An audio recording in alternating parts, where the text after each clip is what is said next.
Remember this old logo?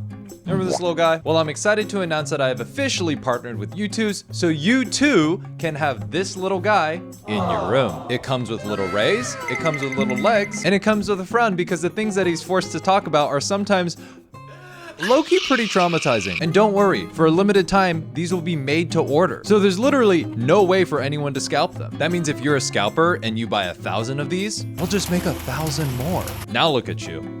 You're just a sad, lonely scalper with 1,000 of me frowning at you. You piece of shit. So for a limited time only, please use my link in the description to head to YouTube's and get your RayLikeSunshine plushie today. Thank you, thank you, thank you, thank you. Welcome back to the light side of the internet. Sorry I haven't uploaded in a while. Too busy hiding from the goddamn leapers. It's officially the holiday season, which means that all of your hard-earned money will now be sacrificed to the greater Damon princes of capitalism. And all of our cats will have new piles of boxes to play with. Upon further observation, these two do bear a striking resemblance to each other. And because it's a holiday season, you're probably trying to buy yourself, your friends, or your loved ones something that they really want, aka something that went viral on TikTok. For some, it could be a Gap Cat's Eye merch. For others, it could be a Galinda-themed water bottle. And for 8-year-old me, it was mother freaking Pokemon cards. I remember when I got my first Pokemon starter pack at Ross around this time of year. I didn't even have any friends to play with, and I didn't even know what half of the Pokemon were. I just really liked looking at all the pictures and oh my god, is that a shiny Pokemon card? And that's the magical thing about Pokemon cards. If you're a kid, you don't care about things like card rarity or card values or card grades. The only grades I cared about were school grades, so my parents could buy me more Pokemon cards. To a kid, a Jigglypuff has the same value as a Charizard. In fact, some kids might like the Jigglypuff more because it's pink. And I think that's why Pokemon cards are the perfect gift for any Gen Alpha members of your family, is what I would say if you could actually find any. Oh, you thought it would be easy to get Pokemon cards? You thought you could just waltz into your local Target and buy a pack of cards off the shelf like I did when I was a kid? Did you really think you could get a pack of cards without having to go through Steve, who is a 43-year-old stay-at-home son and just bought the entire supply of Pokemon cards at every single Walmart within a 50-mile radius and is now trying to sell them for 99 bucks and a hand job per pack? Yo, everyone, point at this guy and laugh.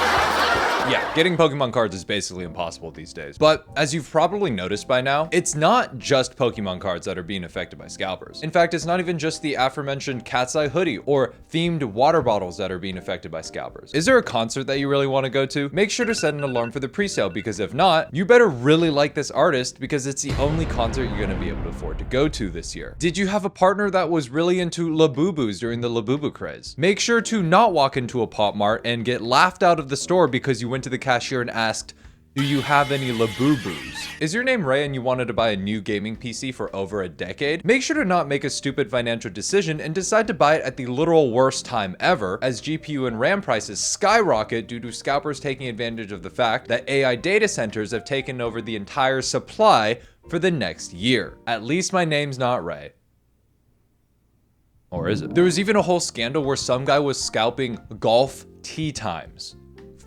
Golf tee times. Now at 3:30, is there a black market for tee times on the city's golf courses? An investigation has been launched after an LA Times report revealed that brokers are snatching up coveted tee times and then selling them online. Like, Jesus Christ, if you're gonna screw us like that, at least start with some foreplay. Oh, brother, this guy stinks! Scalpers exist just to leech off of others just to earn a profit, which is baffling to me because I feel like there's so many other ways to make some quick cash without having to be a leech off of others. You could mow people's lawns, walk people's dogs. You can get fired from your job and then on a whim decide to become a YouTuber and then unexpectedly have the channel grow kind of really fast. And then suddenly 2 years in, you find yourself in the position where you have to make analytical yet semi-funny and entertaining videos for hundreds of thousands of people every day on a semi-regular basis and meet sponsor deadlines on top of that. Or if you're really smart, you could just use today's sponsor, free cash. Like I said, sponsor deadlines. When I was but a wee lad, my mother said, "You can't earn anything while playing video games."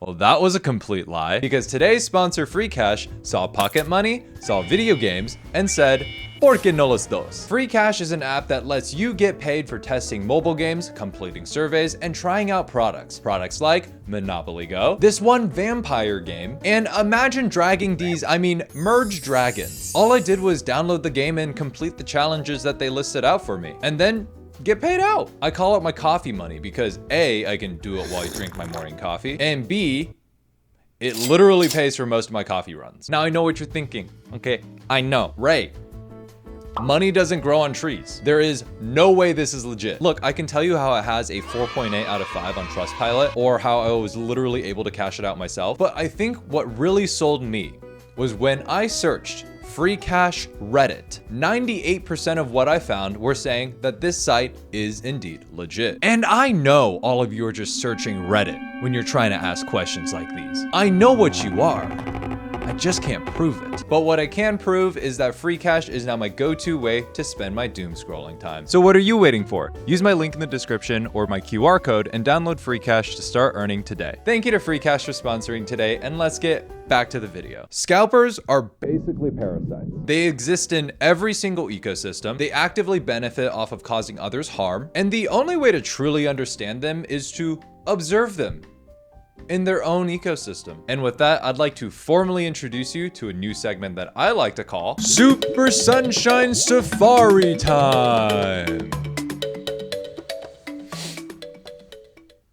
It just doesn't have the same ring as ADHD tangent time, you know? To really get the full picture of how scalpers work and behave, we have to go back in time and study the phenotypic ancestors of modern day scalpers. The first known occurrence of scalpers were actually in ancient Greece and Rome, with people selling tickets to gladiatorial games at a markup. And in a time where some poor schmuck getting thrown to lions was the best form of entertainment you'll have for the next month, you could imagine that people were probably willing to give up a couple extra sesterces to get a seat at the Colosseum. This is Gallus Gaius Neckbeardius. He's 35 and still leeches off of his hard-working mother and father. Instead of getting a real profession or joining the legions like an upstanding Roman citizen, Neckbeardius resells Colosseum tickets in order to fund his crippling chariot racing gambling addiction. Now, the actual term scalper originated in the 19th century from a practice that probably will get me demonetized if I talk about it, and was actually used to describe brokers who profited off of train ticket sales. This is Reginald. He has some business savvy and realized that the per mile cost of a longer train route was actually significantly lower than a shorter train route. So Reginald decidedly buys a ticket from New York City to San Francisco. Reginald then gets off halfway at Chicago and then sells his ticket to someone trying to get to San Francisco. Both Reginald and the passenger have benefited from this transaction because Reginald is able to sell his ticket at a lower price than what the train company could. Within this ecosystem, Reginald actually has a symbiotic relationship with the other passengers. Reginald is not a parasite. Yet, those return tickets to New York City are kind of expensive. Reginald and people like Reginald notice that if you're able to artificially reduce the supply of something, you can basically charge whatever the hell you want for it. People started doing this for concert tickets, sporting tickets, and every single good and service that was in high demand. Remember the movie The Greatest Show? Well, in real life, during the Jenny Lynn concerts, scalpers actually bought huge blocks of tickets to resell to wealthy patrons who didn't want to wait in line. This practice basically became widespread and continues on to this day. And today, things really haven't changed much. The only difference is that scalpers are buying tickets en masse to sell to non-rich people who actually did wait in line. In fact, scalping is so commonplace these days that Wikipedia has a surprisingly long entry on the subject. And this is the picture that they use for Ticket Scalper. Look, I'm not one to look shame. All I'm saying is, he looks exactly like I expected him to look. Oh, and just to remain kind of more PC, I should note that scalpers don't actually like to be called scalpers and would rather be called resellers because they think that the term scalping is giving more sewer dweller rat fucker, while reseller is giving more girly pop capitalism. Anyways, the most common type of sewer dwelling rat fucker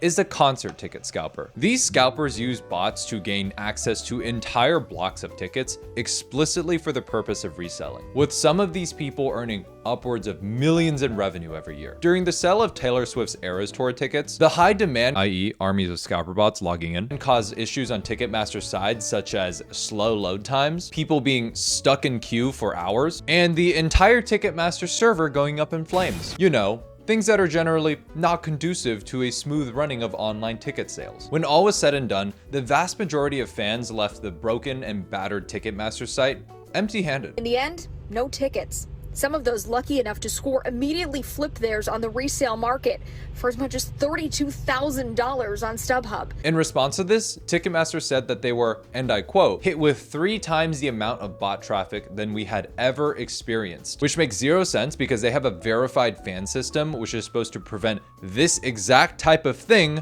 from happening. So really that Senate testimony just sounded like, oopsie, I'm sorry. I didn't mean for there to be a massive bot attack on our website. We totally did mean for there to be a bot attack on our website. I'm sorry, what did you just say there? Oh, shit. I meant to say that there was not an attack. I said not. What do you think I said? No, I'm pretty sure that you said that there. Oh shit, a tit! This led to a number of lawsuits, including a class action lawsuits by Taylor Swift fans, which goes to show that if there's one group of fans that you don't want to piss off, it's Swifties. I don't know about you, but I'm gonna run you through. Some of the lawsuits allege that Ticketmaster actually has a secret secondary market on its trade desk platform. Ticketmaster says it limits the number of tickets anyone can buy. But an undercover investigation by the CBC and the Toronto Star found Ticketmaster representatives at a Las Vegas convention actually helping scalpers who had hundreds of fake accounts and wanted to sell those tickets. Which really comes as a surprise to nobody. In fact, I'm more surprised that Ticketmaster didn't buy the tickets themselves from themselves and then resell them to resellers. Come on guys, it's like you don't even want to make money. Use your brain. And while the Eras Tour is the most high profile scalping show recently, it's not like this isn't happening all the time as well. Cat's Eye is coming to Bill Graham and SF, and usually when I go to a Bill Graham concert, I'm not paying more than $75. Explain to me why Cat's Eye tickets are going for $800 a piece right now. In fact, it's like almost every time I try to buy tickets to any show, I have to check whether or not the website I'm buying from is the official one that the artist is selling tickets on, or some random reseller website that makes me pay $30 extra for no fucking reason. Am I supposed to buy it on SeatGeek, StubHub, Game Time, TickPick, Vivid Seats? I don't know. I don't even want to go to this concert anymore. Who needs concerts when you have ArcRay? But resellers have enshittified more than just concerts, which is where we get to our next parasitic specimen, the culture leech, if you will. Now, why have sociologists across the world called this one the culture leech? Well, the first reason is because these people buy merch or limited releases of specific niches that they have no interest in order to resell items to people who actually have a passion for the thing. And the second reason is that I actually lied about sociologists calling these people culture leeches. I really just want an excuse to go, the settlers was using town folk to make enricher fast forward 2024. You got the same agenda. You run to Atlanta when you need a couple dollars. No, you're not a colleague. You a fucking colonizer. What I'm trying to say is scalpers are basically Drake. I also did not take my medication today. The thing about these types of scalpers is that while they are culture leeches, they also only exist because of our inherent yearning for merch. Isn't that right, little guy? I want to get bought so freaking bad. Preach, little guy. Gap recently did a collab with Cat's Eye in opposition to Sydney Meany, and once again, to nobody's surprise, because scalping is so common these days, had the merch sell out in literal minutes. Some people on Reddit said, I just got one off Depop for only just under double retail price. So it wasn't too bad. Wasn't too bad. The retail price for this sweater is $70. You're saying you paid almost $140 for Gap? This sweater is on eBay for $200, by the way. Be better than the Gap. Say it. Say you're better than the Gap. I'm better than the Gap. And you're also better than the $5,000 Cat's Eye and 5 Gum collab. Wait, they made a Cat's Eye Gum collab? Stimulate your senses. And while this is almost par for the course when you have anything over a surface level interest in something, it does come as a shock to some of us who are just trying to get our friends and family a gift. One person said, Gap completely botched this. I'm a grown man trying to buy my niece the only thing that's on her Christmas list, and a multi-billion global clothing brand can't seem to manufacture a damn hoodie. It doesn't benefit them to create scarcity. They're not a Kardashian brand. Okay, arguably, I would say that Cat's Eye is a better brand than Kim. Cat's Eye raised the bar.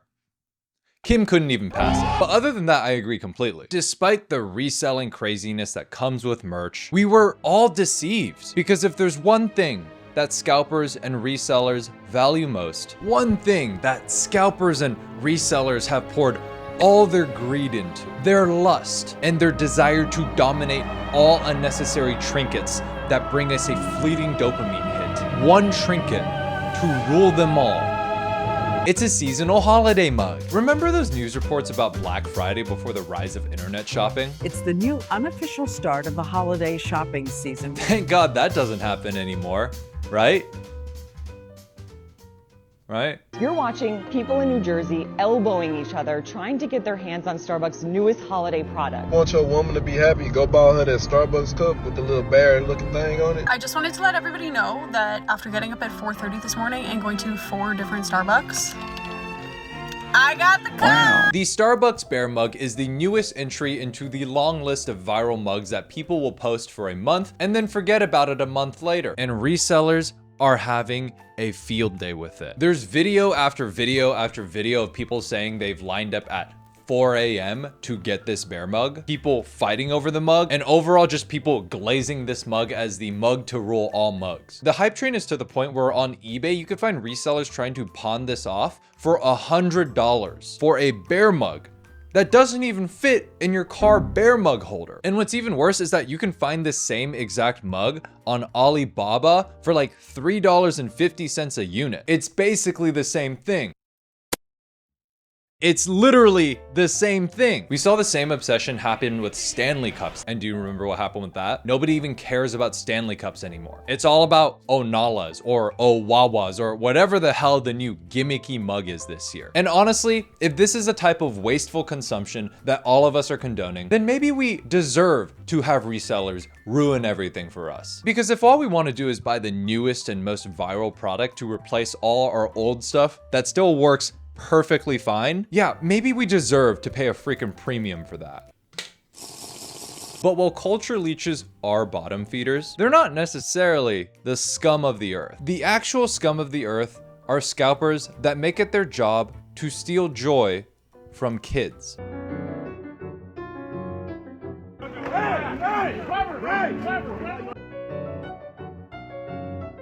We're done. This is so crazy. You guys didn't know we buy all these so the kids can't have any. So while we already touched upon Pokemon scalpers, I want to touch on it again because I think Pokemon are cool. I like Pokemon. I want to touch on Pokemon.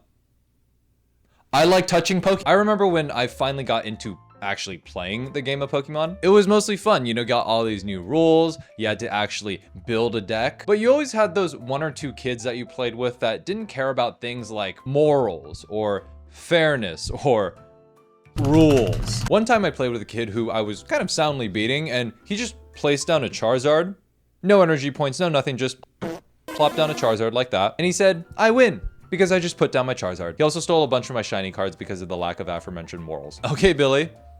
At least I had parents who loved me. Now give me back my shiny Jigglypuff. Anyways, Billy grew up and became a Pokemon scalper. Pokemon scalpers make me both angry and sad at the same time. They make me mad because they cause kids like these to lose faith in humanity at a far earlier age than they really should. And also, can you imagine, as a kid, watching 8 man-children fight over racks of Pokemon cards at your local Walmart at 11 a.m. on a random Tuesday?